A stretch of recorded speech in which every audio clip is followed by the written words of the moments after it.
तो ये हम लोग पढ़ लिए, डेफिनेशन समझ में आ गया। लॉ ऑफ वेरिएबल पोर्शन क्या होता है, जब एक फैक्टर को फिक्स दूसरे को अगर हम सफल करेंगे तो टोटल प्रोडक्ट पहले तेजी से बढ़ेगा, फिर थोड़ा कम तेजी से बढ़ेगा, फिर निगेटिव हो जाएगा। ये हो गया।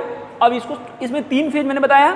फेज 1 क्या है, फेज 1 में क्या होगा, टोटल प्रोडक्ट कितनी तेजी से बढ़ता है, बहुत तेजी से बढ़ता है। तो इसमें क्या करेंगे, TP rises at, TP rises at increasing rate.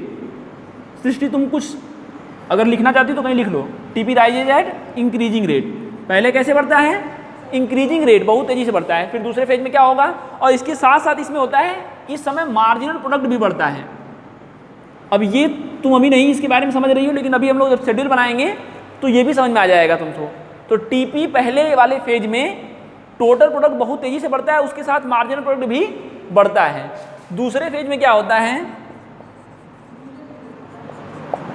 कैसे बढ़ता है, थोड़ा धीरे धीरे बढ़ता है। अच्छा, TP rise at decreasing rate. कैसे बढ़ता है, धीरे धीरे बढ़ता है, समझ में आया ना। और इसके साथ साथ मार्जिनल प्रोडक्ट क्या होता है, मार्जिनल प्रोडक्ट डिक्रीज। दूसरे में एमपी डिक्रीज, मार्जिनल प्रोडक्ट घटने लगता है, लेकिन उसके बावजूद भी ये क्या होता है, पॉजिटिव रहता है। ये दो बातों को एक साथ समझिए।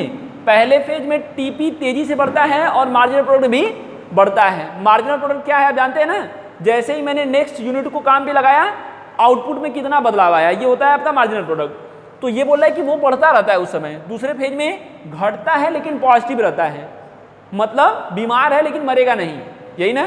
ये नहीं, अब मर गया तो निगेटिव हो गया ना भाई। और तीसरा क्या है, फेज 3। फेज 3 क्या है, टीपी फॉल्स, टीपी फॉल्स या इट बिकम्स निगेटिव। टीपी गिरने शुरू कर, मतलब गिरने लगता है। अब निगेटिव होगा ये मतलब नहीं है, जैसे टीपी का मतलब 35 हो गया था 32, तो अब ये क्या हो गया, गिरने लगा। तो टीपी क्या होने लगता है, टोटल प्रोडक्ट गिरने लगता है, और उसके साथ मार्जिनल प्रोडक्ट उस समय तक कहाँ चला जाता है, एमपी बिकम्स निगेटिव। ये बात समझ में आई। ये 3 फेज थे, किसके 3 फेज थे, लॉ ऑफ वेरिएबल प्रोपोर्शन के। अब इसके एजम्पशन को समझते हैं। एजम्पशन का मतलब होता है कि कुछ ऐसी चीजें जिसको हम कांस्टेंट रखेंगे। किसी चीज को समझना है तो कुछ चीजों को हमें कांस्टेंट रखना है। जैसे मैं बोलूँगा अगर मुझसे पढ़ना है तो तुमको ड्रेस में आना होगा, या फिर मुझसे अगर पढ़ना है तो तुम्हारा आँख ऐसे बंद होना चाहिए। भाई अगर मैं कुछ भी बोल दूँ, एजम्पशन मतलब किसी चीज़ को मैं मतलब किसी चीज़ को ऐसा ही करना है जैसा मैं बोल रहा हूँ। जैसे मैं बोल दूँ कि अगर तुमको क्लास 12 में पढ़ना है तो बुक लेके आनी होगी, बिना बुक के भी पढ़ सकते हो, लेकिन मैं बोल दूँ कि नहीं लाना ही होगा। या फिर मैं बोल दूँ कि अगर मेरे साथ पढ़ना है तो सबको जो है लिवाइस का जीन्स पहन के आना पड़ेगा, ऐसा मैं बोल सकता हूँ कि नहीं इसमें नहीं, तो ये हो सकता है। तो यही बोल रहा है कि एजम्पशन में कुछ चीज़ों को हम एजम्पशन के तौर पे लेते हैं किसी चीज़ को समझने के लिए। तो वो क्या है, एजम्पशन में 3-4 चीज़ों को ले लेते हैं।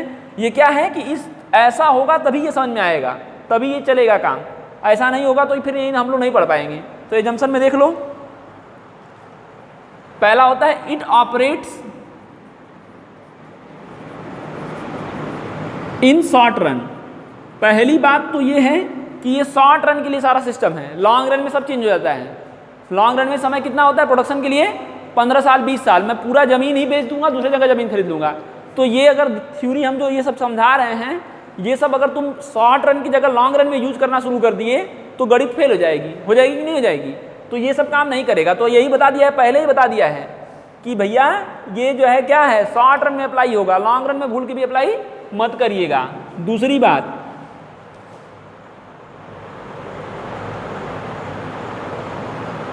ये लॉ जो है, द लॉ अप्लाइज, लिख लो Srishti, the law applies to all fix factor, to all,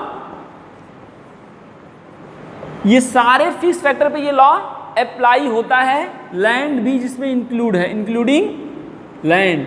ये लॉ कहाँ अप्लाई होता है, सारे फिक्स फैक्टर पे हम अप्लाई कर सकते हैं। तीसरा, 2-3 हम लोग समझ रहे हैं, 3 या 4 एजम्पशन ले रहे हैं।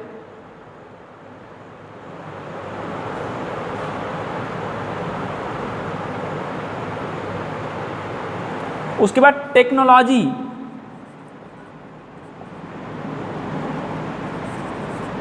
Technology must be constant. Technology क्या होगी? कांस्टेंट होनी चाहिए। आप तीन ही समझिए, टेक्नोलॉजी कांस्टेंट। तो ये क्या बोला है? पहले ये लॉ कहाँ पे अप्लाई करेंगे? शॉर्ट रन में ये सारे फिक्स फैक्टर पे अप्लाई करता है, लैंड भी इसमें इंक्लूड कर सकते हैं आप, और टेक्नोलॉजी कांस्टेंट होनी चाहिए। ऐसा नहीं कि प्रोडक्शन करते समय, जैसे इसलिए बोला है कि मान लो पहले यूनिट को लगाएं काम पे, तो जो हम काम पे लगा रहे हैं जिस यूनिट को, वो सेम टेक्नोलॉजी वाले होने चाहिए, सेम स्किल वाले होने चाहिए। पहले जैसे मैं काम करवा रहा हूँ किस चीज़ का, मान लो मैं काम करवा रहा हूँ किस पे, मान लो ज़मीन साफ करवाने का काम करा रहा हूँ, तो पहले मैं काम करवाना शुरू किया नॉर्मल व्यक्ति से। नॉर्मल व्यक्ति से जो एक दिन में जो है मान लो कुछ 10 फीट ही ज़मीन को साफ कर रहे थे। उसके बाद मैं विश्व के सबसे जो है ताकतवर व्यक्ति को लगा दिया, जो 1 घंटे में भाई मेरा पूरा गांव ही खोद डालेगा। तो वो जो है क्या होगा, तब प्रोडक्शन चेंज होने लगेगा ना, तब दिक्कत हो जाएगी। तो बोल रहा है कि जो आप शुरू में जो जिस चीज़ को यूज कर रहे हैं वो लास्ट तक आप यूज करेंगे। तो यही 2-3 एजम्पशन होता है, 6-7 एजम्पशन, लेकिन मैं 3 ही समझा दे रहा हूँ आपको कि 2-3 एजम्पशन यूज करेंगे लॉ ऑफ वेरिएबल प्रोपोर्शन को समझने के लिए। तो 2 चीज़ें हो गई, क्या हो गई? पहला बात, लॉ ऑफ वेरिएबल प्रोपोर्शन का डेफिनेशन क्लियर हो गया, इसका एजम्पशन हो गया, इसके 3 फेज के बारे में हमें जानकारी मिल चुकी है। अब आगे बढ़ते हैं इसके शेड्यूल पे। कहाँ गया?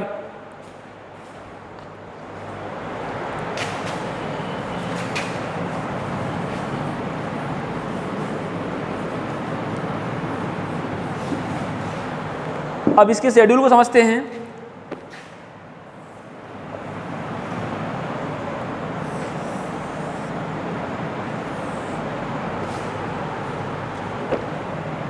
एक तरफ हो गया फिक्स फैक्टर। फिक्स फैक्टर क्या होता है सृष्टि? हाँ, जो एक बार लग गया तो लग गया तो लग गया, फिर बदलेगा नहीं। Total product, marginal product, average भी यूज कर सकते हैं, लेकिन कोई जरूरत नहीं है इसमें। लॉ ऑफ वेरिएबल प्रोपोर्शन में एवरेज प्रोडक्ट की कोई जगह नहीं है। समझ में आया ना? कुछ है इसमें? नो ना? तो ठीक है। 1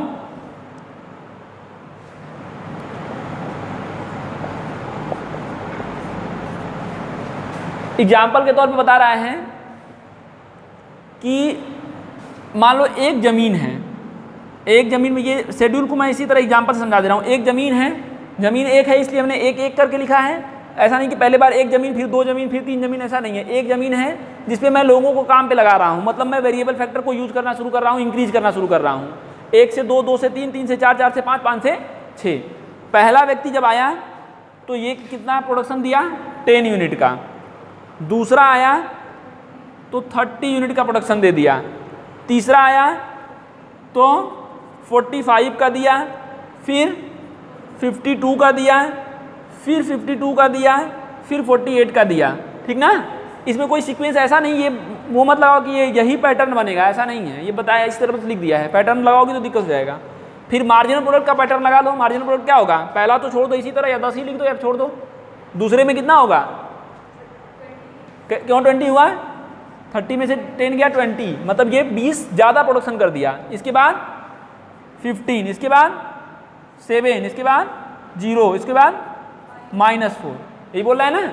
अब इसके तीनों फेज कौन कौन से होंगे?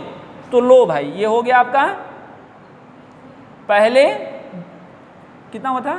हाँ, 10 से 20, 10 से 30, 30 से 45। ये पहला वाला फेज कितना है? जब 10 से 30 हुआ था, यही ना? सबसे ज़्यादा जो है किस में हुआ है? 10 से 30 में, यही ना? नहीं, 10 से 30 में कितना था? 20 का रिटर्न, मतलब 20 ज़्यादा प्रोडक्शन दिया था। तो ये कौन सा होगा? पहला फेज, जिसको हम कहते हैं इंक्रीजिंग रिटर्न। इसको क्या कहते हैं?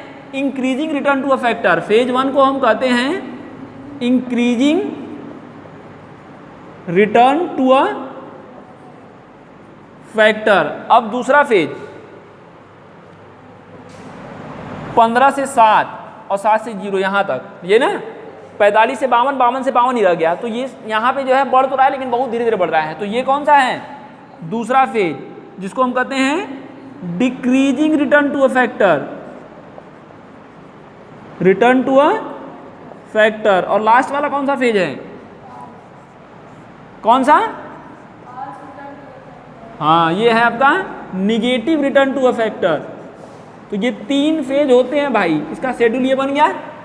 ये आपका क्या है? शेड्यूल है। इसको भी नोट डाउन कर लीजिए। वीडियो लंबी हो रही है ना? बंद करो उसको। अब नेक्स्ट वीडियो में हम लोग पढ़ेंगे उसको